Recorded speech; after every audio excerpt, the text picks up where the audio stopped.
आज की स्थिति को समझने के लिए इसे 3 हिस्सों में देखना सबसे सही होगा। पहला है वैकल्पिक करेंसी में तेल व्यापार। चाइना और रसिया अब तेल गैस ट्रेड युआन रूबल का इस्तेमाल कर रहे हैं। चाइना और रसिया अब तेल गैस ट्रेड में युआन रूबल का इस्तेमाल कर रहे हैं। इंडिया भी कुछ डील्स में रुपया अन्य करेंसी का प्रयोग कर रहा है, मसलन कि ईरान के साथ तेल की खरीद में। मतलब यह कि डॉलर की मोनोपोली टूट रही है। दूसरा हिस्सा है बदलते जियोपॉलिटिक्स का एक बड़ा असर।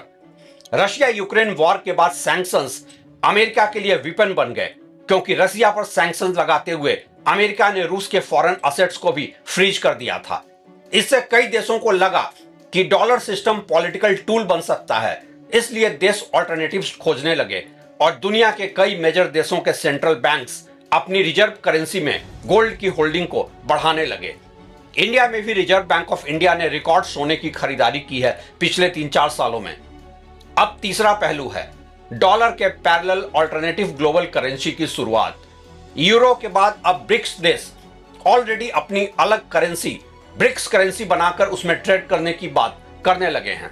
इसी बीच मिडिल ईस्ट भी अपनी नई रणनीति पर काम कर रहा है। सऊदी अरब अब चाइना के साथ नॉन डॉलर ऑयल ट्रेड पर ओपन डिस्कशन कर रहा है। यूएई डाइवर्सिफाइड इकोनॉमी जैसे कि logistics, tourism, real estate, finance पर जा रहा है। मतलब साफ है कि सिर्फ डॉलर पर निर्भरता कम हो रही है। क्या इसका मतलब यह हुआ कि पेट्रो डॉलर पूरी तरह से खत्म हो गया है? सीधा जवाब नहीं, लेकिन कमजोर हो रहा है। अभी भी क्यों एग्जिस्ट करता है petro dollar system? Global oil trade का बड़ा हिस्सा अभी भी डॉलर में होता है। यूएस फाइनेंशियल सिस्टम सबसे डीप और लिक्विड है।